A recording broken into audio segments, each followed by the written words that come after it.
Maravilha, povo de Deus, boa noite, paz seja convosco, amém? Deus tem palavras de vida para mim e para você, e Ele quer compartilhar conosco, através do seu livro de 1 Reis, capítulo de número 18.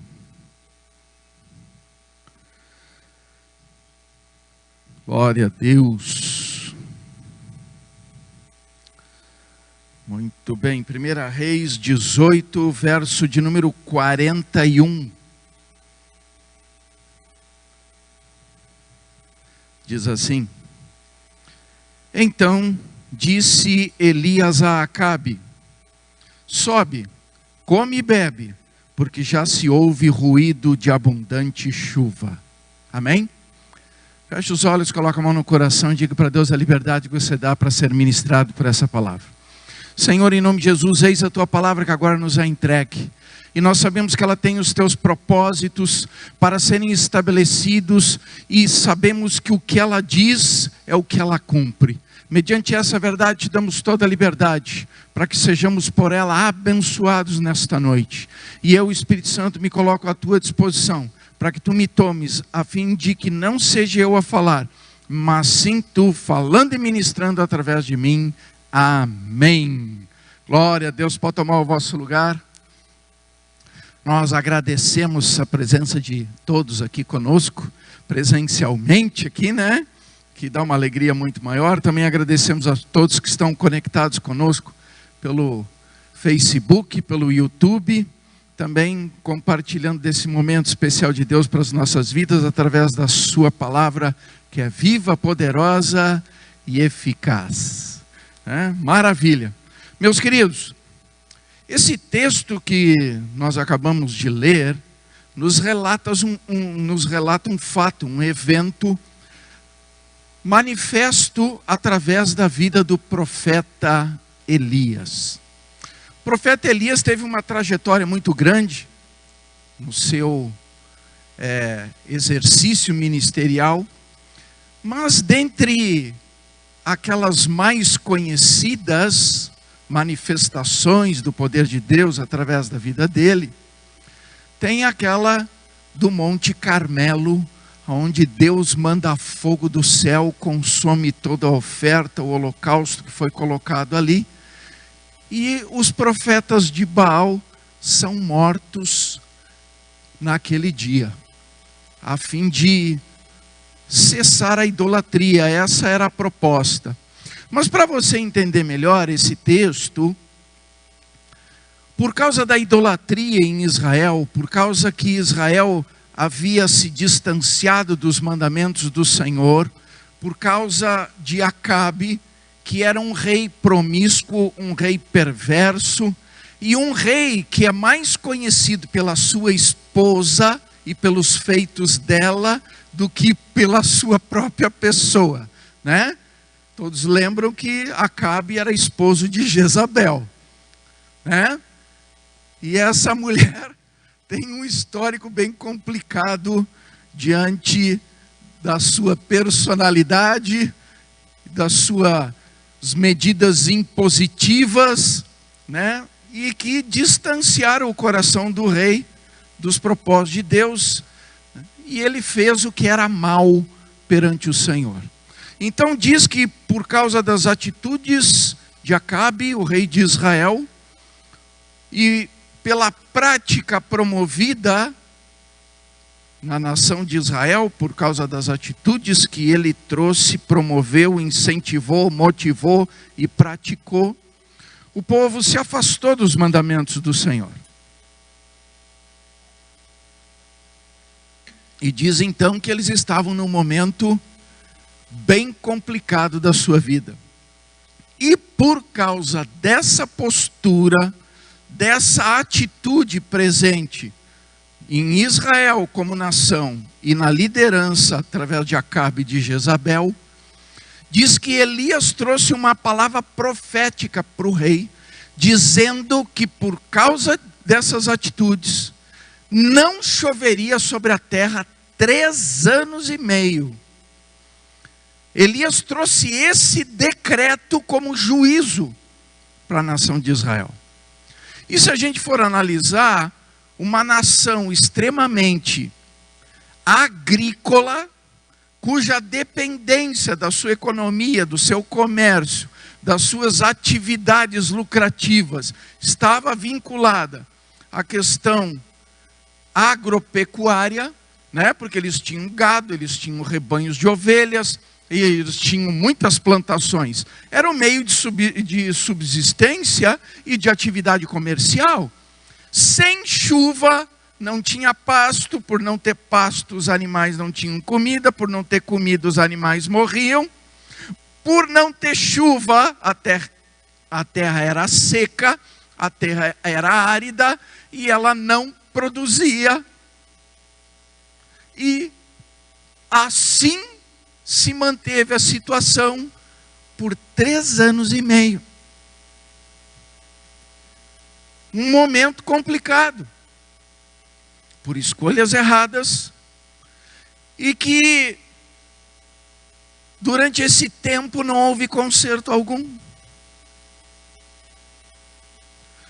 Mas passado esses 3 anos e meio, diz que Deus fala com Elias e diz: Elias, vai lá agora e te encontra novamente com Acabe e diz para ele que eu vou fazer chover. Se você pegar ali no próprio livro de Reis, no capítulo 18, onde a gente leu, você pegar ali o verso de número 1 do capítulo 18, diz que foi em cima dessa palavra que Elias foi então para se encontrar com Acabe. Diz ali: muito tempo depois, veio a palavra do Senhor a Elias no 3º ano, dizendo: vai, apresenta-te a Acabe, porque darei chuva sobre a terra. Olha para mim aqui. Durante esse tempo, houve uma privação. Houve uma escassez, houve grandes dificuldades, houve problemas de quebra comercial, balança comercial, houve uma quebra na economia, houve um dano nos recursos para a nação toda de Israel. E agora olha para mim aqui, lá no livro de Eclesiastes, revela a seguinte situação: que o sol vem para os justos e para os injustos, que a chuva vem para o justo e para o injusto. Vem para todos. Ô pastor, então que diferença é esse negócio? Meus queridos, olha para mim. Deus sabe quem são os seus, e diz a palavra que na mesa do justo não falta pão. Se você lembrar, lá na época de Moisés, quando ele estava movendo aquele resgate de Deus a favor da nação, tendo Deus o levantado como libertador naquele momento, diz que quando ele se apresentava para Faraó e ele determinava que haveria praga pela relutância, pela dureza do coração de Faraó em liberar a nação, diz que a praga vinha sobre o Egito, mas não afetava Israel. Deus fazia diferença. Deus fazia diferença. O dano não acontecia sobre a nação de Israel, enquanto toda a nação do Egito, estando eles sobre a mesma região, a mesma área, o mesmo local, não causava dano a Israel.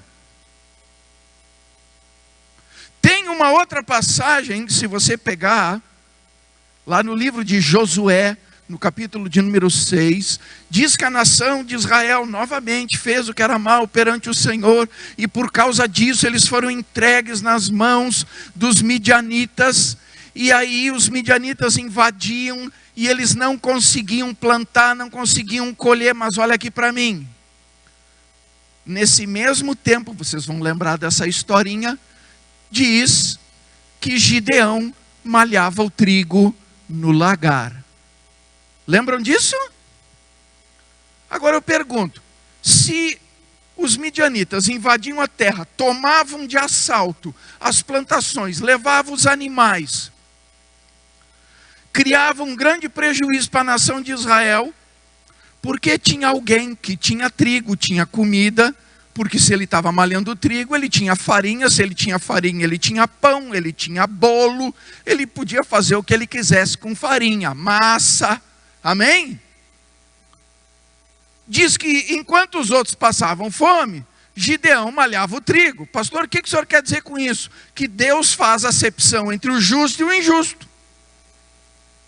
A situação vem para todos, mas aquele que serve ao Senhor, aquele que tem o seu coração no altar de Deus, aquele que teme ao Senhor, aquele que tem Jesus como seu Senhor, como seu Salvador, aquele que crê na palavra de Deus, Deus não deixa faltar nada. Pode o mundo inteiro estar sofrendo com uma situação, mas aquele que serve ao Senhor não será prejudicado. Deus proverá. Ele vai movimentar o que tiver que movimentar para abençoar aquele que crê, aquele que age conforme a sua palavra. O problema vem para todos, vem, mas na mesa do justo não falta pão, porque é o Senhor que olha por nós, é o Senhor que nos cuida, é o Senhor que nos guarda, é o Senhor que nos provê, é o Senhor que nos abençoa, é o Senhor que nos concede as suas sortes de bênção, é o Senhor que faz com que as suas promessas se cumpram. É isso que eu tenho que entender e é nisso que eu tenho que crer, e é nessa confiança que eu tenho que nortear minha caminhada de fé diante das situações que estão aí presentes, entendendo que por mais que estejamos todos na mesma situação, aqueles que buscam ao Senhor não serão envergonhados. Essa é a verdade para a nossa vida, irmãos. Essa é a verdade. E Elias, nesse momento em que todos estavam passando por essa dificuldade, por esse aperto, por essas restrições, por esse momento difícil, recebeu uma palavra. Deus disse: olha, Elias, pode ir lá te apresentar para Acabe, porque eu decidi que esse é o tempo que eu vou mandar chuva. Esse é o tempo que eu vou mandar chuva. O que significava chuva naquele momento? O que significava a chuva diante da realidade que eles estavam passando? Significava que novamente ia ter produtividade, que novamente ia ter provisão, que novamente ia ter recursos, que novamente o comércio ia girar, a economia ia girar, e o benefício ia trazer prosperidade. Amém? Era isso que significava chuva. E diz que Elias, recebendo essa palavra, ele foi confrontar exatamente a nação naquilo que era necessário para que houvesse esse cumprimento da palavra de Deus. Porque, irmãos, existe a parte que cabe a nós fazer, para que depois a parte que cabe a Deus se manifeste. De Deus está tudo pronto, mas existem requisitos para nós usufruir das bênçãos. E se a gente não agir de acordo com o requisito estabelecido, nós não vamos colher o benefício. E Deus sempre direciona para nós algo que Ele deixa claro que parte de nós, que é nosso dever, que é nossa responsabilidade fazer com que a coisa aconteça. Se quiserdes e crerdes, comerás o melhor do fruto desta terra. Mas tem que querer, tem que ouvir, tem que crer, tem que fazer a nossa parte. Fazendo a nossa parte, a outra acontece. Porque há uma liberalidade, há uma legalidade nessa construção, aonde permite Deus materializar a sua promessa. Diz então que Elias chama o rei Acabe e diz para ele: reúne toda a nação de Israel e chama todos os profetas de Baal, porque hoje,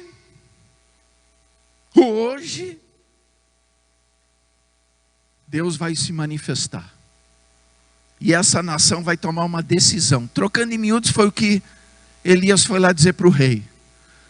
E ele frisou isso da seguinte maneira: quando estava toda a nação de Israel reunida, ele subiu no Monte Carmelo, e os profetas de Baal se posicionaram, e ele chegou para a nação e ele disse: hoje vocês vão decidir, vocês vão parar com esse negócio de ficar cocheando entre dois deuses. Ou vocês servem Baal, ou vocês servem ao Senhor. Mas nos dois vocês não vão ficar. Né? Trocando assim, de uma maneira simples, foi o desafio de Elias. E diz então que os profetas de Baal trouxeram o sacrifício, e Elias também trouxe o sacrifício. E diz que os profetas de Baal ficaram se torturando até quase 3 horas da tarde, clamando para que Baal mandasse fogo, porque essa era a prova. O Deus que respondesse com fogo e queimasse todo o holocausto era o Deus verdadeiro. E diz que os profetas de Baal ficaram naquela situação de grita e redemunha, e se corta, e se autoflagela, e nada de Baal responder, até porque não tinha como responder, né? Porque todo Deus inventado pelo homem não tem vida, né? Só balela. E aí diz que Elias simplesmente, diz que chegada a hora da oferta, 3 horas da tarde, ele fez uma oração, e desceu fogo do céu, e consumiu toda a oferta. E a nação inteira começou a gritar: só o Senhor é Deus. Só o Senhor é Deus. Pastor, o que isso que o senhor está narrando tem a ver? Tem a ver, irmãos, que quando a gente clama, Deus responde porque Ele é vivo, porque Ele é real, porque Ele é verdadeiro, porque Ele cumpre a sua palavra, porque Ele se manifesta na minha e na sua vida para mostrar que Ele é Deus. Buscar-me-eis e me encontrareis quando me buscares de todo o vosso coração. Deus está dizendo que se eu busco da maneira correta, eu encontro, porque Ele quer ser achado. Ele não se esconde, Ele quer ser achado. Ele quer ser achado.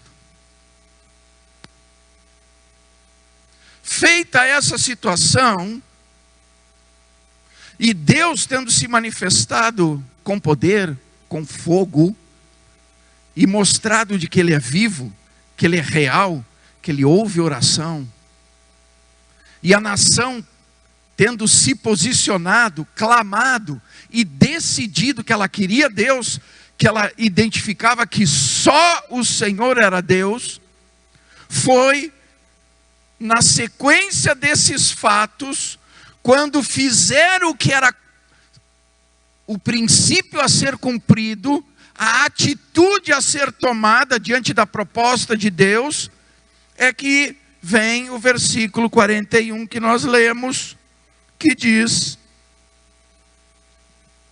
então disse Elias a Acabe: sobe, come e bebe, porque já se ouve ruído de abundante chuva.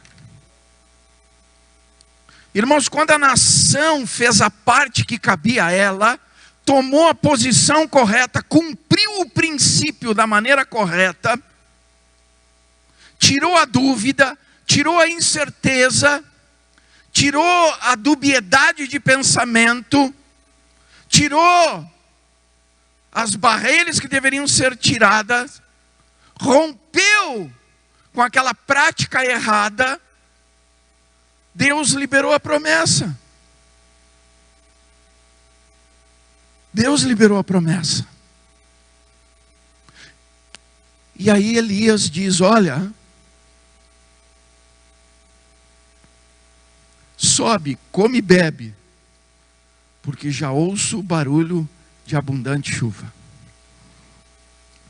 E esse é um ponto que a gente precisa entender aqui. Olha para mim aqui. Como é que a gente identifica que vai cair o temporal? Porque abundante chuva é uma senhora de uma chuvarada, certo? É aquilo que a gente define como um temporal, um aguaceiro, certo? Como é que a gente define? Não começa a haver uma movimentação no céu, as nuvens se juntar, começar a ficar tudo escuro de uma hora para outra, e dar relâmpago, e começar a dar trovões, e o vento começa a vir com intensidade, e começa aquele vento a fazer um barulho, parece quando a gente pega aquelas latas e começa a fazer assim, fica fazendo aquele barulho. Não é assim? Tá, mas olha para mim aqui. Elias disse, já ouço barulho, ruído de abundante chuva. Irmãos, como que ele estava ouvindo se não tinha uma nuvem no céu? Como que ele estava ouvindo se o céu estava aberto? Pastor, como é que o senhor sabe que não tinha nuvem nenhuma no céu? Simples. Se você pegar ali mais para frente, no 43, diz que Elias, falando com o seu moço, ele disse, olha, sobe, olha lá para o lado do mar. Diz que o rapaz subiu, olhou e disse, não há nada. Não, o que Elias mandou o rapaz olhar? Se tinha nuvem. Não é isso? Vocês lembram daquele versículo que a gente lê? Né? E aí muitos dizem, eu vejo uma pequena nuvem, do tamanho da mão de um homem. Lembraram agora? É essa situação que Elias está ali em cima do Monte Carmelo, pedindo para o seu moço olhar em direção ao mar, e o moço vem e diz, olha, o céu está limpinho, limpinho. Mas pastor, então como é que ele pegou e disse para o rei, para a nação de Israel, que eles podiam ficar tranquilos, podiam já ir usufruindo das coisas boas, porque ele já estava ouvindo o ruído de abundante chuva?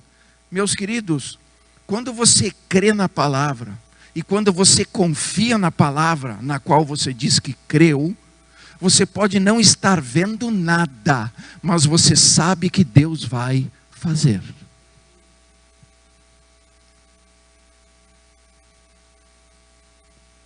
Elias, o céu estava aberto, o sol estava brilhando, não tinha uma nuvem no céu, porque quando o moço olhou pela primeira vez, ele diz, olha, não tem nada. Não tem nada. Mas o profeta tinha recebido uma palavra. Foi a que a gente leu no capítulo 18, no versículo 1. Deus disse, Elias, pode ir lá te apresentar para Acabe, porque eu vou fazer chover. E o profeta estava em cima dessa palavra. O profeta estava confiante em cima dessa palavra. O profeta estava crendo que aquele que é vivo, aquele que manifesta o seu poder, que mostra que ele é Deus e que ele tem poder nos céus e na terra, que a palavra que ele disse se cumpriria tal e qual ele falou. Então para ele não importava se o céu estava com o sol brilhando, se não tinha uma nuvem, ele sabia que ia chover. No seu coração ele tinha convicção, e aí ele disse, não, pode dizer que já tem ruído de abundante chuva. Agora, irmãos, eu quero perguntar para você o seguinte, a nação de Israel estava toda ali e ouviu quando o profeta falou. Ouviu quando o profeta falou. A questão é, creram ou não creram?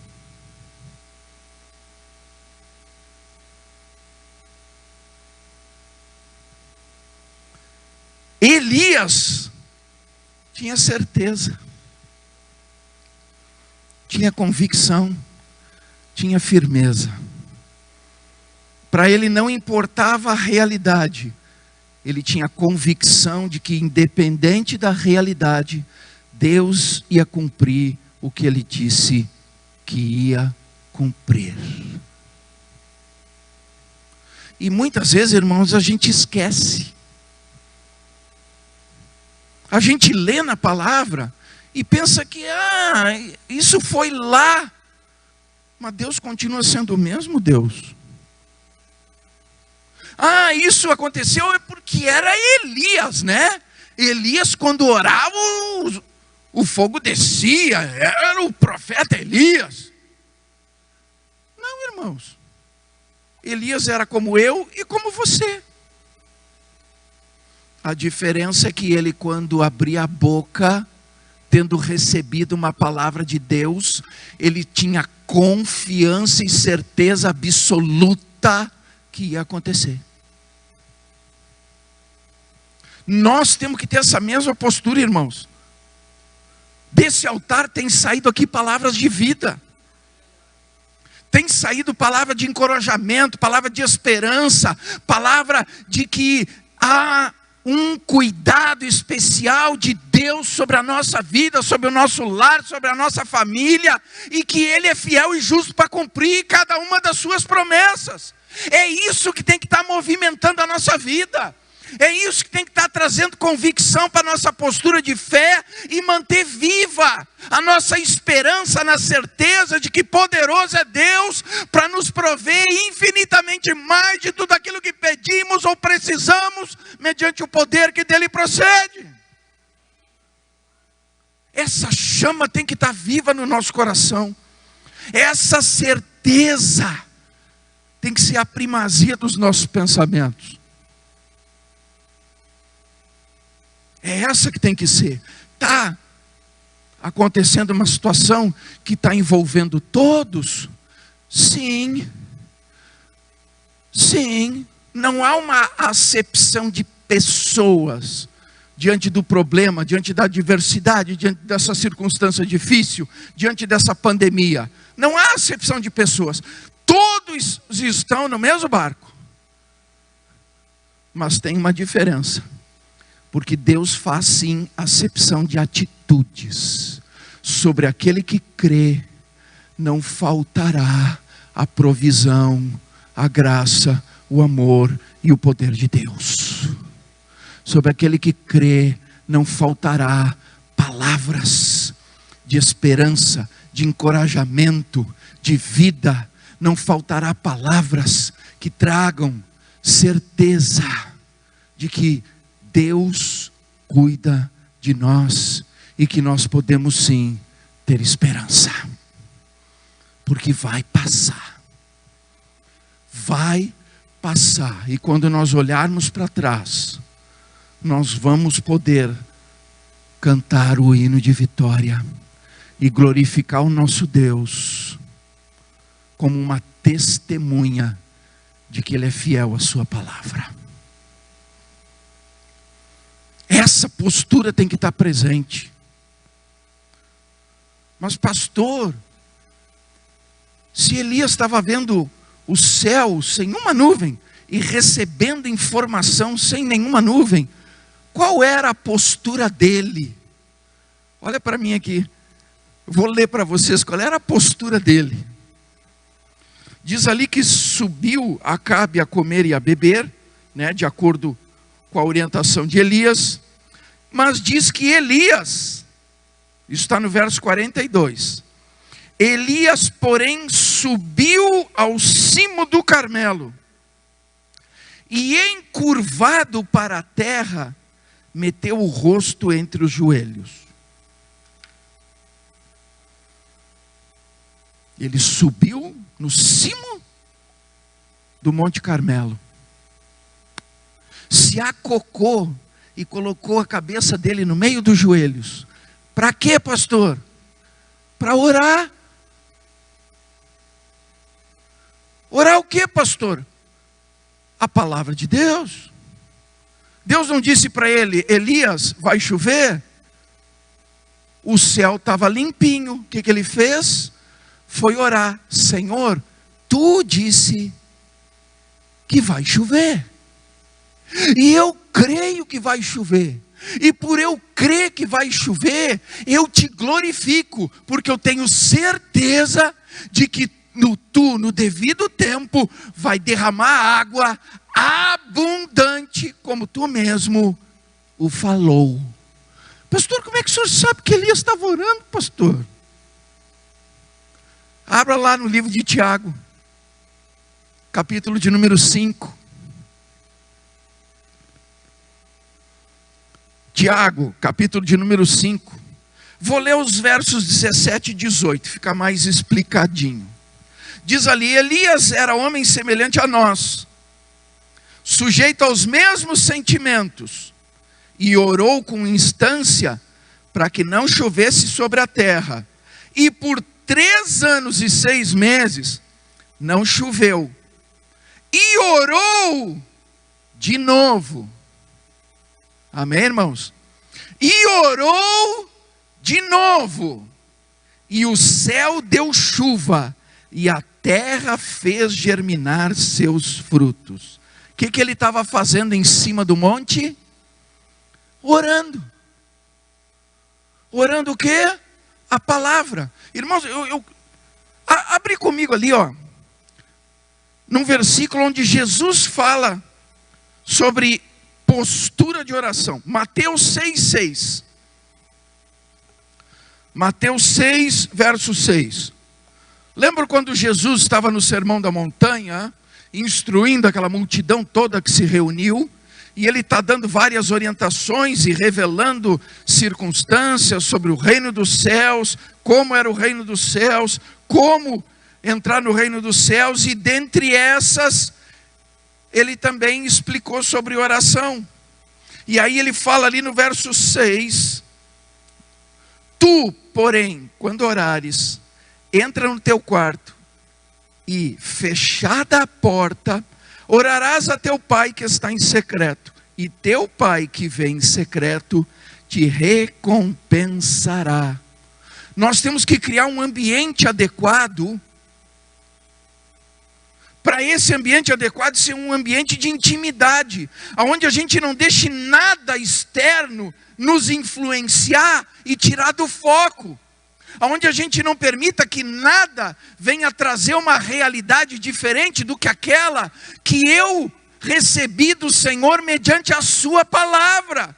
Porque, irmãos, má notícia tem o tempo todo, e que coisa horrível que é quando a gente está passando esse tipo de situação que envolve desgraça.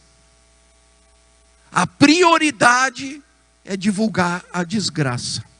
Sabe por quê? Sabe por que o inimigo faz isso? Sabe por que esses canais de TV, essas emissoras de TV e esse jornalismo do país e do mundo inteiro prestam desserviço à população? Para criar pânico, medo, ansiedade e gerar até uma histeria e um terrorismo? Porque eles sabem que atinge a pessoa de tal maneira que paralisa. E o que eles mais querem é gente paralisada. Porque gente paralisada não reclama. Gente paralisada não vai para a rua apoiar as coisas certas. Gente paralisada, tá, não vai fazer a sua parte, dar a sua contribuição para se posicionar a favor daqueles que estão fazendo a coisa correta. Não vai. E o que eles querem é um monte de gente paralisada, inerte, sem reação, de boquinha fechada e de preferência trancada e aprisionada dentro de casa. Porque o paizinho para ter emissora lixo e podre para divulgar coisas que nem verdade é. Ô pastor, não, meus queridos, deixa eu explicar um negócio. Isso daqui é ciência. Eu vou falar uma coisa aqui para você. É ciência. Vocês já ouviram falar sobre amígdala? Ah, pastor, é isso que eu tenho aqui. Não, eu quero falar para você da amígdala cerebral. Já ouviram falar dessa? nós temos uma amígdala cerebral. Vou ler para vocês aqui o que é. A amígdala faz parte do chamado cérebro profundo, no qual primam as emoções básicas, tais como a raiva ou o medo e também o instinto de sobrevivência. Básicas, sem dúvida, para a evolução de qualquer espécie. A amígdala, essa estrutura em forma de amêndoa, é própria de todos os vertebrados e se localiza na profundidade dos lóbulos temporais, fazendo parte do sistema límbico e processando tudo relacionado às nossas reações emocionais. Na neurobiologia é quase impossível associar uma só emoção ou uma só função a qualquer estrutura. Mas quando falamos da amígdala, podemos dizer, sem nos enganar, que ela é uma das mais importantes associada ao mundo das emoções. É o que faz, por exemplo, que sejamos mais maleáveis do que qualquer parente evolutivo próximo. É a que nos permite escapar de situações de risco ou perigo, mas ela é também a que nos obriga a lembrar de nossos traumas infantis e tudo aquilo que faz sofrer, gera ansiedade, medo e insegurança. Ciência, uma parte do nosso corpo. Vou dar um exemplo simples. Você abre o jornal, tem a seguinte notícia na mesma página. O lado esquerdo da página está escrito: assaltantes arrombam casa no bairro Maluche. Do lado tem outra que diz: 5 pessoas na cidade de Brusque foram curadas de coronavírus. A amígdala vai fazer você ler qual das duas? O assalto, o arrombamento. Por quê? Tem a ver com a nossa preservação. Tem a ver com o nosso instinto de preservação, tem a ver com a questão de perigo eminente para a minha vida. Pô, eu moro no bairro Maluche, fizeram um assalto aqui, olha só, arrombaram. Então eu estou em perigo, eu tenho que proteger a minha casa. Gente, isso é cientificamente comprovado.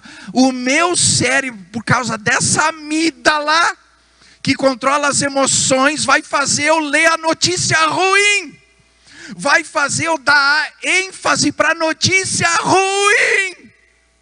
E aí, a notícia ruim vai trazer para mim um abalo emocional. Eu vou ficar ansioso, eu vou ficar preocupado. Eu vou querer ir lá na loja comprar 2 tetra-chave, uma para botar em cima, outra para botar embaixo. Eu vou lá no serralheiro pedir para ele fazer um monte de grade para botar na janela. Amém? Estão entendendo? Ninguém nem vai olhar a notícia que 5 pessoas foram curadas, entenderam? Pastor, o senhor quer dizer então que todas as pessoas que usam os meios de informação sabem disso e fazem de propósito? Inocente. O que eles querem é provocar pânico. O que eles querem é provocar histeria. O que eles querem é provocar medo. O que eles querem é provocar ansiedade, porque a ansiedade gera problema, gera doença, gera enfermidade. E aí paralisa. E pessoa paralisada não reage. Pensa Elias. Ele tinha só a palavra de Deus. E aí, diga-se de passagem, não precisa de mais nada. É o que basta. Mas estou só colocando você no contexto. Ele tinha só a palavra de Deus, mas o céu não tinha uma nuvem. O céu estava todinho limpinho. E o sol estava ali. Era 3 horas da tarde, irmãos. O sol estava comendo floxo.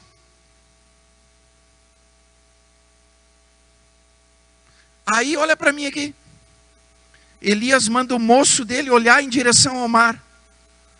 Irmãos, diz que por 7 vezes o cara foi e voltou só para dar notícia ruim. Ô pastor, 6 vezes ele foi lá e ele dizia: Elias, Ó, não tenho boa notícia para ti. Não tem uma nuvem no céu. Bah, Elias, tu foi falar, né? Que até tu estava ouvindo barulho de abundante chuva. Cara, tá feio o negócio para ti. Não, já voltei lá, não tem nada lá, rapaz. Irmãos, 6 vezes Elias recebeu a má notícia, mas tem uma diferença aí. Primeiro, ele se acocou, enfiou a cabeça no meio do joelho. Por quê? Que é para não enxergar a realidade.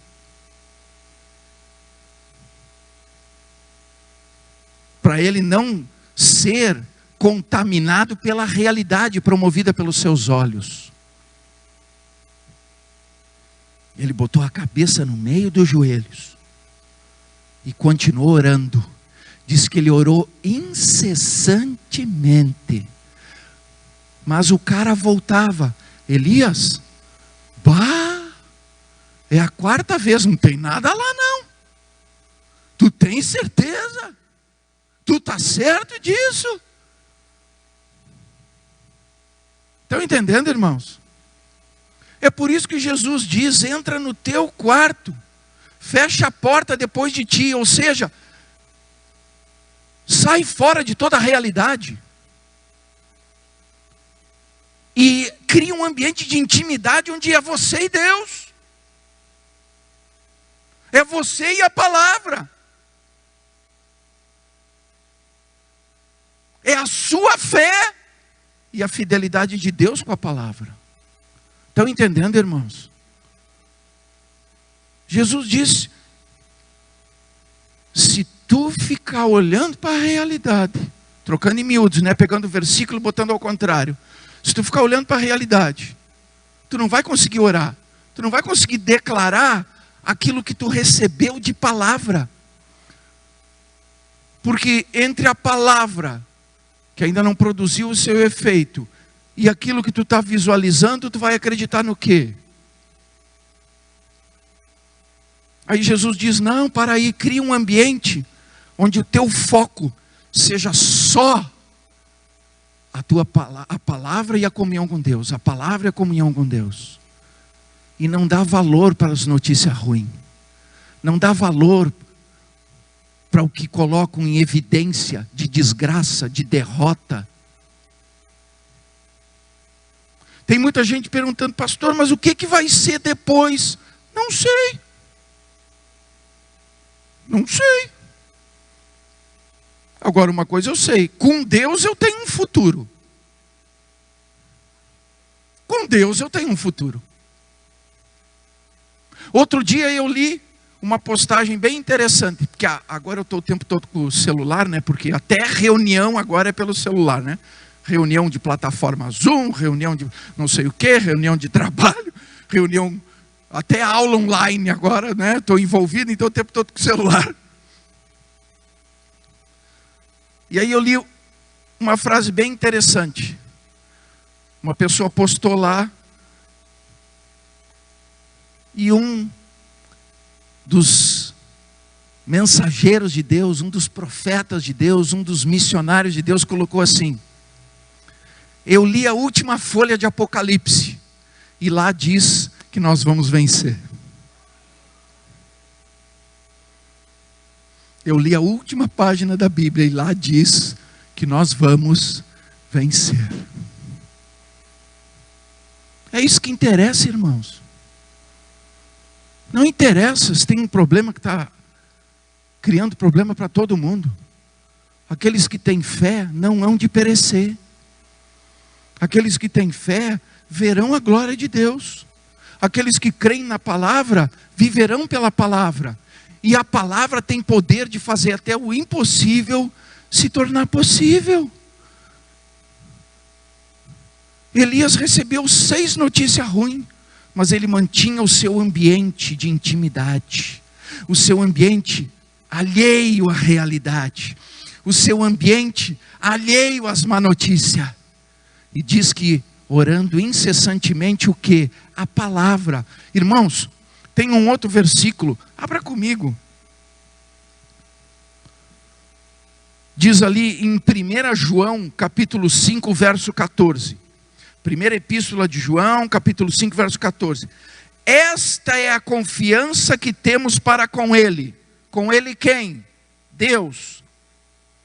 Que se pedirmos alguma coisa segundo a sua vontade, Ele nos ouve. Se pedirmos alguma coisa segundo a sua vontade, Ele nos ouve. Elias estava orando o quê? Senhor, a tua vontade é que chova, então eu creio que vai chover. Tu disse que ia chover, então eu creio que vai chover. Tu disse que ia cair abundante chuva, então eu creio que vai cair abundante chuva. E o outro vinha dizer, Elias, não tem nada lá. Elias, não tem barulho nenhum. Elias, não tem nuvem. Elias, não tem chuva. Elias, não está acontecendo nada. Mas Elias mantinha, Senhor, a tua palavra diz que há de cair abundante chuva. Essa é a postura de quem crê. Essa é a decisão de quem crê. Essa é a confiança de quem crê.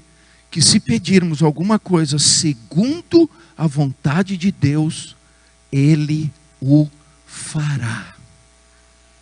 E querendo Deus agir, quem o impedirá? De repente, o moço voltou. Elias levantou uma pequena nuvem do tamanho da mão de um homem. Elias na hora parou de orar e disse, pode dizer para eles que corram, porque vai deitar água. Mas pastor, era só uma nuvenzinha. Se você ler o versículo subsequente do mesmo livro de Reis, no capítulo 18, diz ali, e disse ao seu moço, sobe e olha para o lado do mar. Ele subiu, olhou e disse, não há nada. Então lhe disse Elias, volta. E assim por 7 vezes. A 7ª vez disse, quem? O moço, ele voltou de lá. Eis que se levanta do mar uma nuvem, pequena como a palma da mão do homem. Então disse ele, quem? Elias, sobe e diz a Acabe, aparelha o teu carro e desce, para que a chuva não te detenha. Dentro em pouco, verso 45, dentro em pouco, os céus se enegreceram com nuvens e vento, e caiu grande chuva. O que Deus diz, Ele faz, irmãos. E Deus tem palavra de esperança para mim e para você. Deus tem palavra de vida para mim e para você. Deus tem palavra de provisão, de prosperidade, de recurso, de cuidado, de proteção, de livramento, de assistência. Deus diz que estará conosco até a consumação dos séculos. Ele não nos abandona, não nos desampara, não nos deixa só. O próprio Jesus diz, aquele a quem o Pai me der, de maneira nenhuma abrirei mão dele, de maneira nenhuma vou desistir dele, de maneira nenhuma vou deixar ele sair das minhas mãos. Deus está presente comigo e com você, irmãos. Deus está presente comigo e com você.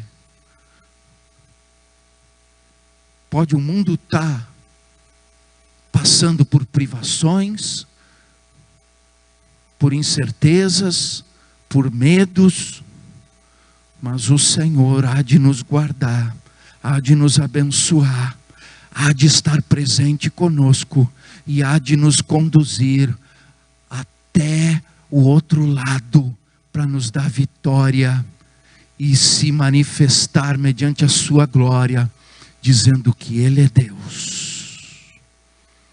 Que Ele é Deus, e que Ele é Deus sobre mim e sobre você. Fique de pé.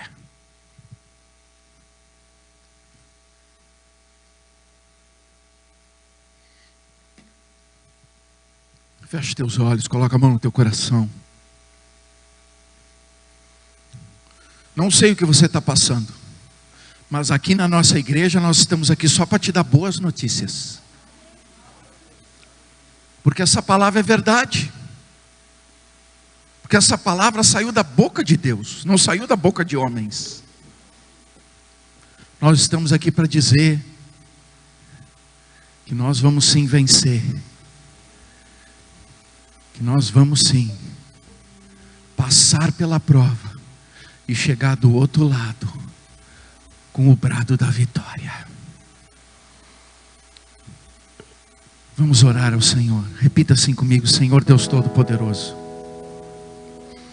fecho meus olhos para a realidade que o mundo tem lançado diante de mim para me paralisar, para gerar ansiedade no meu coração, para colocar medo na minha vida, para gerar dúvida e incerteza. Eu fecho meus olhos para isso, mas eu abro os meus olhos no teu sobrenatural, para visualizar as tuas promessas, para visualizar a tua palavra, para compreender qual é a tua vontade em meio a esse momento de tribulação, de situação difícil, de escassez, para a minha vida, como teu filho, como tua filha. Senhor, eu fecho os meus ouvidos para as notícias ruins, para as notícias de derrota, e eu abro os meus ouvidos para a tua palavra, porque ela sim tem poder de gerar vida, tem poder de me dar vitória, tem poder de me dar as conquistas, tem poder de me abençoar, tem poder de me suprir. Senhor, eu quero sim estar orando e vivendo no teu sobrenatural, para mediante essa posição de fé usufruir da tua boa, perfeita e agradável vontade para a minha vida. Eu creio em ti, por isso desde já te agradeço, porque sei que a minha vitória já está registrada nos céus, e eu sei que eu serei testemunha, assim como Elias o foi, de que a tua palavra é verdade. Eu te agradeço, coloco a minha vida nas tuas mãos, a minha família, meu trabalho, minha empresa, os meus negócios, crendo que tu és suficientemente poderoso para me conceder as melhores coisas, as melhores provisões, as melhores bênçãos, infinitamente mais de tudo que eu tenho te apresentado e pedido, mediante a tua riqueza de glória em Cristo Jesus, para assim fazer transbordar na minha vida, e que assim seja. Amém.